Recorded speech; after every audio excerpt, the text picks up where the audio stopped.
begin by acknowledging the traditional custodians of the land on which we meet today and pay my respects to their elders, past, present and emerging, and to their continuing practice of their languages, beliefs and knowledge.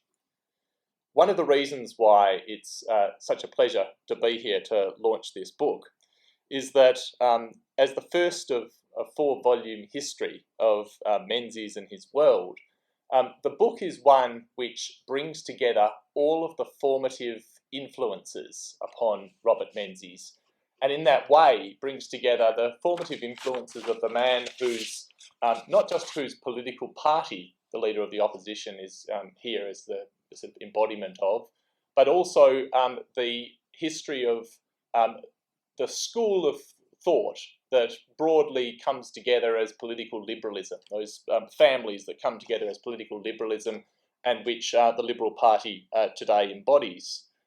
The 10 essays in the book, as the Leader of the Opposition's explained, concern the origin of Menzies, not just the man, but his beliefs, his principles and influences, his early ideologies, his early views of the way of the nation, his early political and moral philosophies, and the enduring influences upon him, which in turn became the influences that he asserted upon the party and upon Australia.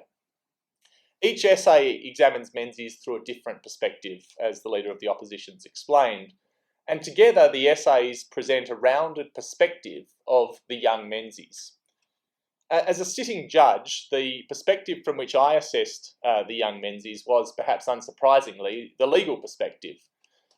From that legal perspective, the most interesting aspect of Menzies was the influence upon him by his mentor at the bar, and yet the strongly contrasting philosophy that he developed that contrasted between him and his mentor.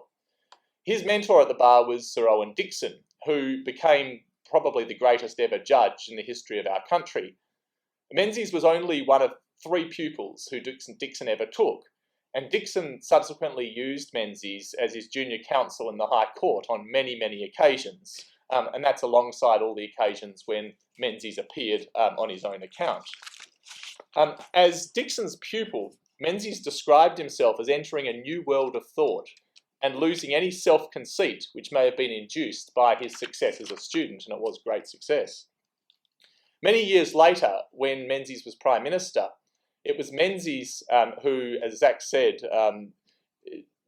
offered his former mentor, Dixon, the position as Chief Justice of the High Court of Australia, and subsequently Menzies reflected upon the fact that that may have been a position on the High Court of Australia that, had his career taken a different trajectory, would have been one that he would have enjoyed greatly. When Dixon retired as Chief Justice of the High Court, Sir Garfield Barwick speculated that the only 2 people who satisfied the requirements to replace Dixon as the Chief Justice were Menzies and Sir Garfield Barwick. But by then, Menzies, who was about to turn 70 and would soon retire, had no longer any interest in the position. At Dixon's retirement, Menzies said he'd been told that Dixon was the greatest judicial lawyer in the English-speaking world by 2 Lord Chancellors and a person who was likely Felix Frankfurter, who he described as being the most brilliant and celebrated occupant of the Supreme Court bench in Washington. Menzies held that view of Dixon for all of Menzies' life. Indeed, Menzies described an occasion early in his legal career when his wife had expressed doubt as to some opinion that Menzies had offered, to which he replied, "Well, Dixon thinks so, and that's good enough for me." Menzies said that his wife replied, "Bob, I think you ought to realise that Dixon is not God." To which he replied, "You're quite right, my dear, but only just." Perhaps the most interesting aspect of Menzies' early years, as I've mentioned, is that despite the outsized brilliance of Dixon and the clear influence that he had on Menzies, Menzies developed his own approach to the law that stood in some ways in stark contrast with that of Dixon. This was perhaps one of the reasons why, as a council team, Menzies and Dixon may have been one of the most formidable council teams Australia has ever seen. Dixon had, and I should say that the contrasting philosophies that they develop are philosophies that on a spectrum you can find most of the judges in Australia today. Dixon was steeped in classical learning and doctrine. His 1923 diaries reveal that his reading that year was all classical Greek and Latin literature. Later on the bench in the High Court, Dixon would pass notes to Fulliger in Greek, and he'd pass them across Williams, who was not a Greek scholar and was much the frustration of Williams. By contrast, Menzies, who'd struggled with Latin at school, wasn't an enthusiastic classicist. But despite Dixon's brilliant and logical mind, as an advocate, his obsession with rigorous legal method meant that he didn't always connect with witnesses and juries. As Menzies said of Dixon, "I don't ever think him to be quite at home addressing a jury. He found difficulty getting on the same wavelength." By contrast, Menzies connected with people. He attached significance to the relationship between law and life. To his mind, the law should constantly be seen against a human background.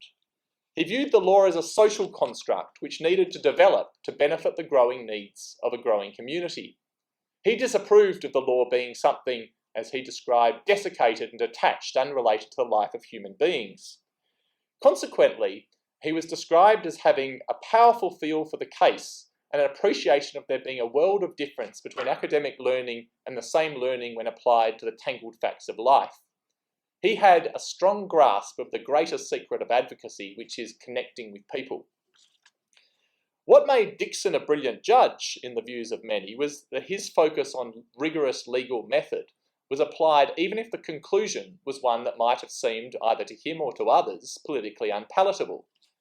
In 1942, in his address to the American Bar Association, Dixon deprecated the tendency to place more value upon a conclusion in judgments than upon the reasoning, and he criticised, in his words, the fashion to examine modes of judicial reasoning on the tacit assumption that anything could explain a judge's conclusion. Dixon described the real weakness of powerful and confident minds as being a tendency to work their way to a conclusion rather than to stop and inquire. So Dixon's biographer described an occasion when a woman next to him at a dinner party was enthusing about how splendid it must be for Dixon to be able to dispense justice. He replied, "I do not have anything to do with justice, madam. I sit on a court of appeal where none of the facts are known. 1/3 of the facts are excluded by normal frailty and memory, 1/3 by the negligence of the profession, and the remaining third by the archaic laws of evidence." Again, by contrast, Menzies was a pragmatist. He could read a bench and move with the court in ways that Dixon never could. That perhaps was, as I explore in the chapter, one of the reasons for his client's success in one of the most significant cases in Australian legal history, the Engineers case, in which Menzies' advocacy led the High Court to reject a federal model that had existed for nearly 2 decades and which had preserved and enhanced the power of the states. But if the Engineers case was the greatest victory that Menzies had achieved as counsel, then the Communist Party case was perhaps his greatest defeat, in which the High Court struck down legislation that broadly had purported to outlaw the Communist Party. But it was not a defeat that Menzies suffered as counsel. It was a defeat of the legislation that he had later introduced as Prime Minister. Once again, it was a circumstance where Menzies' pragmatic view of the law as principle in service of society contrasted with the formalism and logic of his former mentor, Dixon. Ever the gentleman, Menzies politely said that while it would be foolish to pretend that this decision is not of grave concern to the government, he had no legal criticisms to make of the High Court. These brief remarks might have been really just aimed at giving you a small taste of one perspective of the young Robert Menzies, namely the legal perspective. What the excellence of this book of essays lies in, and the book that's launched today, is that it combines numerous different perspectives of Menzies and the influences upon him as a young man, religion, a meritocratic liberal society, the dangers of the forces of fascism, communism, and many more. I commend this book to you not merely as a collection of these perspectives on the young Robert Menzies and his formative influences, but as a work which begins the process, which will continue in the next 3 books, of shining a torch through Menzies on the role of Australian society and within Australian society of the ideals and the principles of political liberalism. Thank you.